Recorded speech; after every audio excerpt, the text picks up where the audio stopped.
শুভ সকাল প্রিয় বন্ধুরা, সবাই তোমরা কেমন আছো? নিশ্চয়ই ভালো। আমিও ভালো আছি। জয়পুরহাট জেলার ছোট্ট একটি গ্রাম থেকে আমি কান্তা আমার ব্লগ চ্যানেলে তোমাদের সবাইকে জানাই স্বাগতম, শুভেচ্ছা ও অনেক অনেক ভালোবাসা। আজকে সকাল থেকে আমি সারাদিন যা যা করেছি সকল কিছু তোমাদের সামনে তুলে ধরলাম। প্রিয় বন্ধুরা, সকালে আমার সকালটা এক কাপ চা দিয়ে শুরু হয়, আর চাটা আমি খুব পছন্দ করি, সেটাও অবশ্য দুধ চা। দুধ চার সাথে একটু বিস্কিট না হলে আমার চলে না। প্রত্যেক দিন সকালের নাস্তায় চা বিস্কিটটা খেয়ে নেই, আমার পছন্দের খাবার।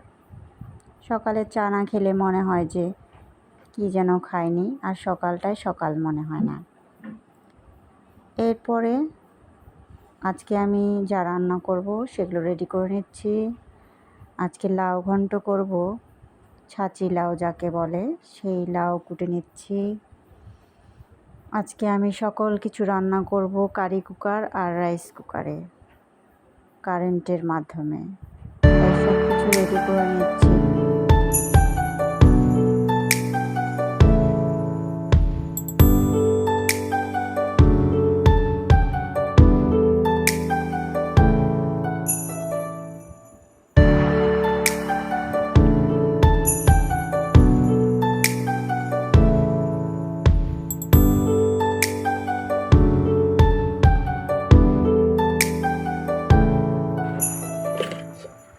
এই যে এখন আমি রান্নাটা বসিয়ে দিলাম। প্রথমে তেলানি করে নিছি একটা পেঁয়াজ দিয়ে, তারপরে এই যে আলু টালু সব কিছু একবারে ঝাল লবণ হলুদ দিয়ে একদম মেখে টেখে নেব।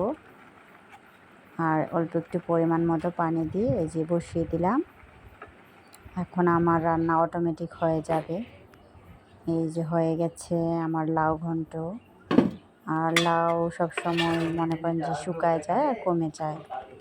এই যে কেমন লাগছে আমার লাউ তরকারিটা, নিশ্চয়ই ভালো। আর কে কে লাউ খেতে পছন্দ করেন কমেন্টে জানাবেন। এরপরে আমি মাছটা দু পেঁয়াজি করলাম পেঁয়াজ দিয়ে, যেহেতু একটু বড় মাছ সেহেতু দু পেঁয়াজি না করলে ভালো লাগবে না, তাই আঠা আঠা করে পেঁয়াজ দিয়ে রান্না করলাম। এরপরে সবাই দুপুরে গোসল টোসল সেরে খেয়ে নিলাম। এই যে সবাই বসে গেছিলাম খেতে। খাওয়ার পরে একটু বৈকালে রেস্ট নেওয়ার পরে একটু বৈকালে এই যে একটা বাজার নিয়ে আসলাম, সরিষা আমাদের গরিব মানুষের বাজার। পেস্টের সাথে চাপড়ি,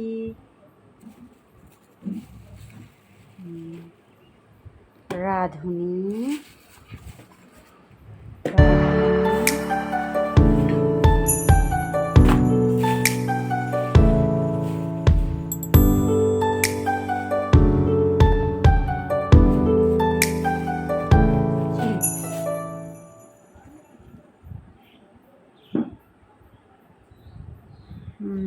বাজারটি দেখতে ভালো লাগলে অবশ্যই লাইক দিবেন, কমেন্ট করবেন। আর তারপরে আমার অনেক শখের জিনিসপত্রগুলো ময়লা হয়েছিল, তো সব এগুলো ধুয়ে নিলাম। ধুয়ে এগুলো একটু পানি ঝরিয়ে নিচ্ছি, তারপর আবার শোকেসে তুলে রাখবো। তারপরে একটা বড় মুরগি কিনে নিয়ে আসলাম, শখ করে। একটা মুরগি 3-4 কেজি ওজন হবে, প্রায় 4 কেজির মতো। তো সেটা কুটে বাছে নিলাম, নিয়ে ফ্রিজে রেখে হাত মুখ ধুয়ে আমি একটু কাঁথা সেলাই করে নিচ্ছি, অল্প একটু সময় পেলাম। তো